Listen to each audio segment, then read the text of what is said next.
I've seen several people talking about the story of Ethan Liming, and the framing on Twitter seems to be that several young black men beat a white man to death and no one seems to care.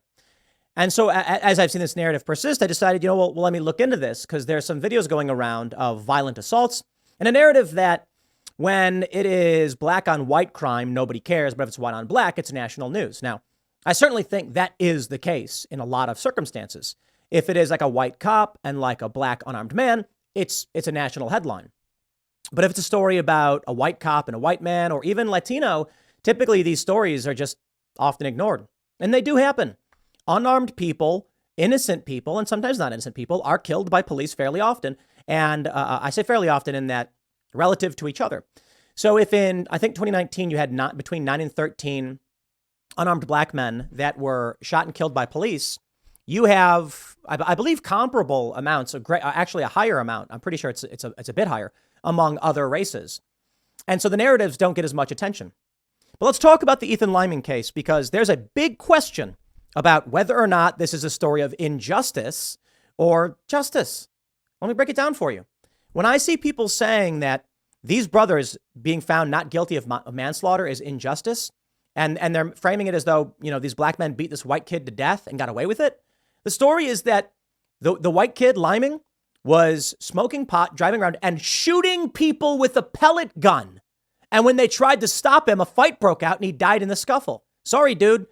I'm not going to condemn these dudes. In fact, I will say the only consideration here is the Ahmaud Arbery story, where it was a black man robbing a white neighbor, accused of a felony suspect in a white neighborhood. Locals were told by the cops that was the guy.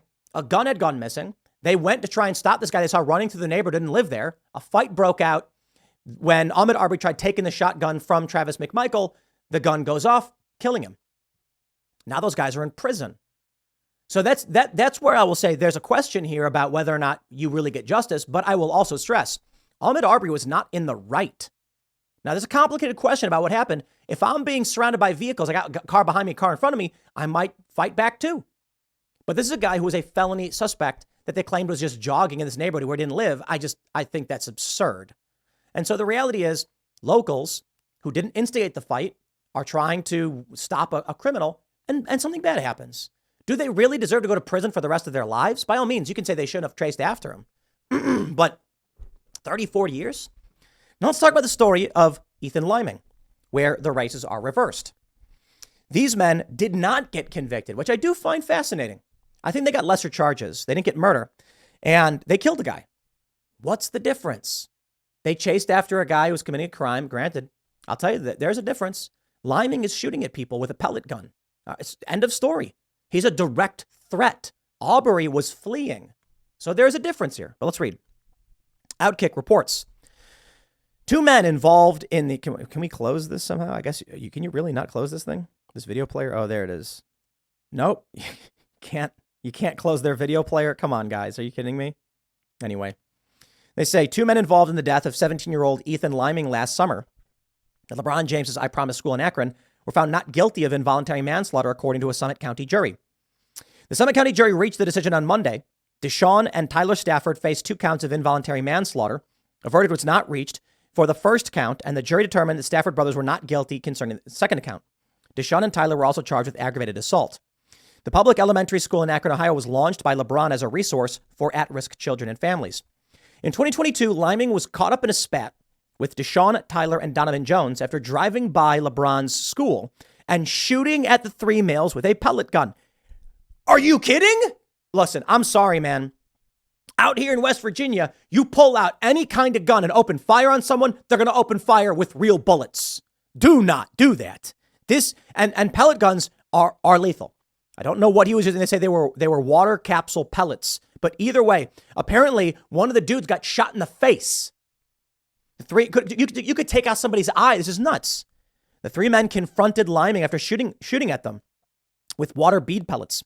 Police testimonies shared in the case stated that Liming, accompanied by several friends, was high on weed and pranking bystanders with a pellet gun.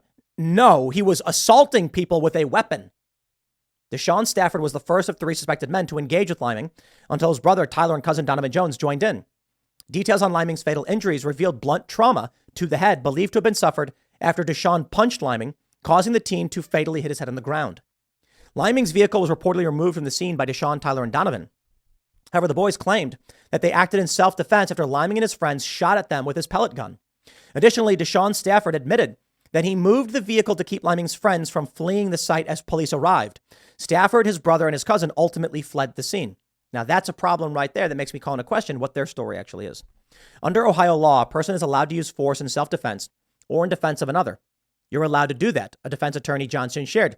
You don't have to back up from a fight. He met a punch with a punch. These boys were not looking for trouble. Trouble came looking for them.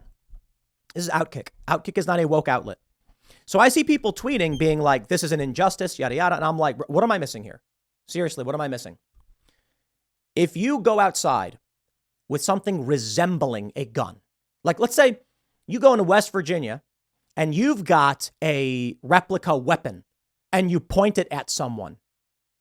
I'm sorry, man. You are likely going to lose your life. Do not threaten people. Do not engage in violence. None of this.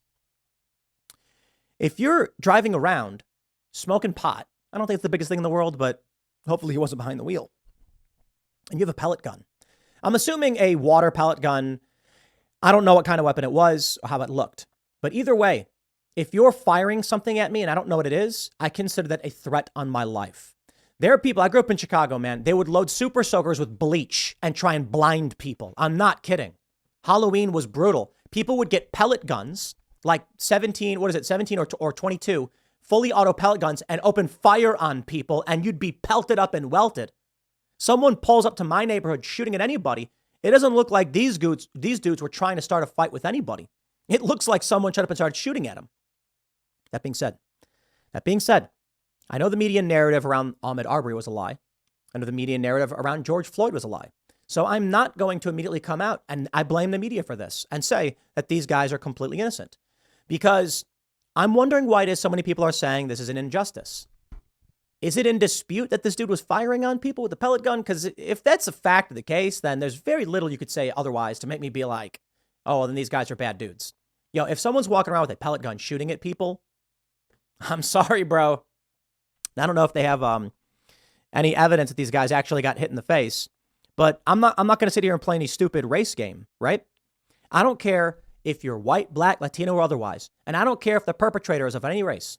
If you're minding your own business with your friends and someone starts firing a weapon at you, you have a right to defend yourself. And I'm not gonna fall into this trap of being like, oh, you know, these guys should go to prison. Look, we can call it a double standard in society. We can say that the McMichaels in the Ahmaud Arbery case was an injustice, their conviction. Ahmaud Arbery should not have died. Ahmaud Arbery, I would say this. Ahmaud Arbery was a felony suspect, okay? This gave them the right to pursue a citizen's arrest. Police told them not to do it, though. The argument in court was the interpretation of citizen's arrest. That's it. And without that protection, now it's murder. Ahmaud Arbery, I can understand. He's got a car behind him, a car in front of him, and the guys are armed. And so he may be thinking, maybe he's innocent. I don't know. He was never proven guilty of anything. The police believed he was the suspect. And so he says, these guys are surrounding me. I'm going to fight back. Now I'll pause right there. Listen, if there are guys surrounding me and they have weapons, I don't care who or what they are. It is not incumbent upon me, if I'm innocent, to determine whether or not they are a threat to me or not and calmly talk to them and wait and find out. You engage someone with a weapon, you have started the fight. Ahmaud Arbery may have been a felony burglary suspect, and if he was, he should be arrested and charged. Maybe if the police showed up, he would have fled. But as a local citizen, should you go to prison for the rest of your life? Or for 30 plus years? Because some dude attacked you while you had a shotgun? I think that's absolutely insane. I think that story is a travesty of justice. The idea that these dudes, you're allowed to be in your neighborhood, you're allowed to keep and bear weapons, and you're allowed to try and stop criminals. And they were attacked. So should there be some kind of charge? Yeah, I think there's something appropriate here. The police told you not to pursue them. I mean, but it's probably a civil issue, right? Payment, restitution to the family, and to a minor degree, to be completely honest. If someone fights you for any reason and they die, these are the challenges we face. So I'll put it this way. I'm only addressing right now the surface level issue of if a person fires at you with a pellet gun, you have a right to defend yourself. What I will add to this story is I don't believe the media. I think they're lying.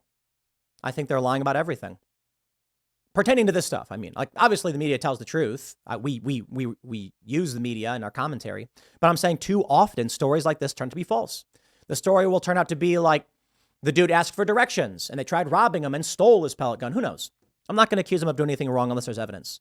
But I'm sorry, the way the media is run, it's very difficult to give people the benefit of the doubt. I'll leave it there. Next segment's coming up at 4 p.m. on this channel. Thanks for hanging out, and I'll see you all then.